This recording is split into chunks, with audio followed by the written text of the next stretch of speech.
Adobe Illustrator এর এই কোর্সটির সাথে আমাদের এক্সারসাইজ ফাইল থাকবে। এক্সারসাইজ ফোল্ডারটি ওপেন করলে এখানে দেখতে পাবো চ্যাপ্টার 1 ইন্টারফেস। ইন্টারফেসের অনেকটাই আমরা শিখে নিয়েছি, কিন্তু আরও বেশ কয়েকটি বিষয় আমাদেরকে শিখতে হবে। চ্যাপ্টার 1 ফোল্ডারটি ওপেন করলে আমরা এখানে একটি ডকুমেন্ট দেখতে পাবো। এই ডকুমেন্টটি আমরা ওপেন করব। Ctrl+0 ফিট টু উইন্ডোজ করে নিব এবং Ctrl+1 ম্যাক্সিমাম রেজলিউশন করে নিব। Adobe Illustrator এর ইউজার ইন্টারফেসের ভিতরে কিন্তু আমরা জানছি অলরেডি যে 4 প্রকারের প্যানেল রয়েছে: টুল panel, control panel, artboard panel বা ওয়ার্কস্পেস প্যানেল, এবং আরেকটি রয়েছে টেম্পোরারি প্যানেলস। টেম্পোরারি প্যানেলসের ভিতরে অনেকগুলো ভেরিয়েশন রয়েছে। এর ভিতর থেকে আমরা দুটো কলামে মোট 8টি প্যানেল রেখেছি, আর হাতের বাম পাশে আমরা একটি কলামে 4টি প্যানেল রেখেছি। তো টুল প্যানেলসের ভিতরে বেশ কিছু টুলস রয়েছে যেগুলোর শর্টকাট আমরা সবসময় ব্যবহার করব। সেই সকল শর্টকাটসের বেশ কয়েকটি শর্ট কি এখানে দেওয়া রয়েছে। তো আমরা এই শর্ট কিগুলো এখন শিখে নিব।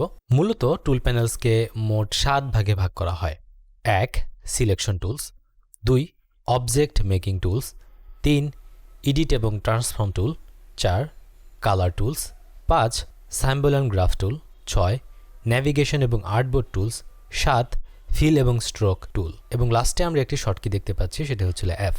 আমরা যদি কিবোর্ডের F চাপি তাহলে Adobe Illustrator এর ফুল স্ক্রিন মোড এনেবল হবে, আবার F চাপলে ফ্ল্যাশ স্ক্রিন মোড এনেবল হবে, আবার F চাপলে ডেক স্ক্রিন মোড এনেবল হবে, অর্থাৎ আমাদের উইন্ডোজের বারটি নিচে দেখতে পাবো। টুল প্যানেল কনফিগারেশন করতে গিয়ে আমরা কিন্তু ফিল এবং স্ট্রোককে সেপারেট রেখেছিলাম। টুল প্যানেলের মেনুতে ক্লিক করলে আমরা এখানে দেখতে পাচ্ছিলাম ফিল এবং স্ট্রোক। ফিল এবং স্ট্রোক কিন্তু আমাদের টুল প্যানেলসেও রয়েছে। কন্ট্রোল প্যানেলের কনফিগারেশন করতে গিয়ে আমরা কিন্তু ফিল এবং স্ট্রোকের সাথে অলরেডি ইন্ট্রোডিউসড হয়েছি।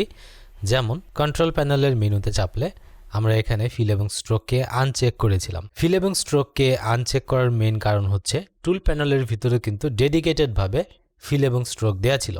তো ইউজার ইন্টারফেসের এই চ্যাপ্টারটিতে ফিল এবং স্ট্রোকের বেশ কিছু শর্টকাট আমরা এখন শিখব, যেমন এক্স এবং শিফট এক্স। আমরা যখন এক্স চাপ দিব আমাদের স্ট্রোক উপরে চলে আসবে।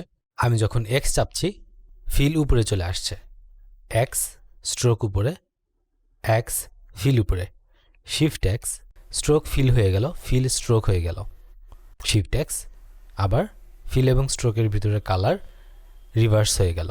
আমরা যদি ক্লাস 1 ডকুমেন্টের ভিতরে যাই, এখান থেকে টুল প্যানেল থেকে যদি আমরা রেক্ট্যাঙ্গেল সিলেক্ট করি এবং এভাবে যদি একটা রেক্ট্যাঙ্গেল ড্র করি তাহলে একটি রেক্ট্যাঙ্গেল তৈরি হলো। Adobe Illustrator ফান্ডামেন্টাল এই কোর্সটির ভিতরে আমরা বেশ কিছু নিয়ম শিখব।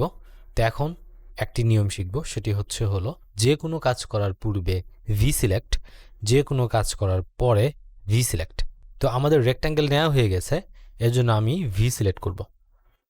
শিফট এক্স, তাহলে কিন্তু স্ট্রোকের কালার ফিলে চলে গেল, ফিলের কালার স্ট্রোকে চলে আসলো। আমি এক্স চাপ দিয়ে স্ট্রোকের কালার উপরে নিয়ে আসলাম এবং কালার অপশনে যাব। যাওয়ার পরে এখান থেকে আমি কালারটা চেঞ্জ করব। কালার চেঞ্জ করার পরেও কিন্তু আমরা স্ট্রোকটা দেখতে পাচ্ছি না, কারণ স্ট্রোকের থিকনেস অনেক কম।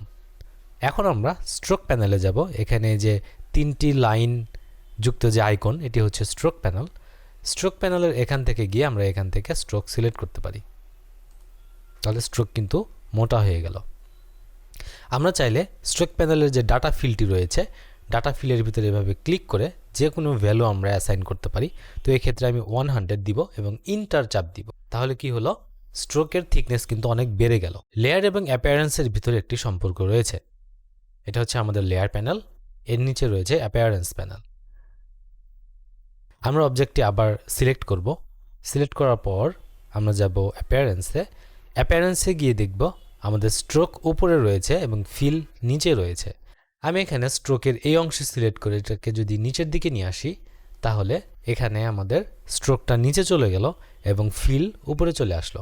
আমি যদি ফিলটাকে টেনে এভাবে নিচের দিকে নিয়ে আসি তাহলে স্ট্রোক উপরে চলে আসলো, ফিল নিচে চলে গেল। এই ক্ষেত্রে স্ট্রোকের বেশ কিছু সেটিং রয়েছে, আমরা ওইটি শিখব। আমরা যখন স্ট্রোক প্যানেলে যাব, স্ট্রোক প্যানেলে যাওয়া অবস্থায় এখানে আমরা খেয়াল করব ক্যাপস, কর্নার এবং স্ট্রোক অ্যালাইন, অর্থাৎ অ্যালাইন স্ট্রোক। অ্যালাইন স্ট্রোকের এই আইকনটি কি বলতেছে? অ্যালাইন স্ট্রোক টু সেন্টার, তার মানে আমাদের যে ভেক্টর অবজেক্টটি রয়েছে এই অবজেক্টের যে রেখা রয়েছে এই রেখার 50% ভিতরে থাকবে স্ট্রোক এবং 50% বাহিরে থাকবে স্ট্রোক। আমি যদি তার পরের যে আইকনটি রয়েছে অ্যালাইন স্ট্রোক টু ইনসাইড, এখানে যদি চাপি তাহলে স্ট্রোকটি সম্পূর্ণরূপে অবজেক্টের ভিতরে থাকবে। এরপরের আইকনটি রয়েছে অ্যালাইন স্ট্রোক টু আউটসাইড, আমি যদি এটাকে চাপি তাহলে স্ট্রোকটি অবজেক্টের সম্পূর্ণ আউটসাইডে থাকবে। তাহলে align stroke to centre, align stroke to inside and align stroke to outside, Ctrl+0 এবং Ctrl+S। তো চ্যাপ্টার 1 এর ইউজার ইন্টারফেসের ইন্ট্রোডিউসড এখানে শেষ হচ্ছে। নেক্সট চ্যাপ্টারে আমরা ইউজার ইন্টারফেসের বিভিন্ন শর্টকাট শিখব এবং সেগুলোর অ্যাপ্লাই করব।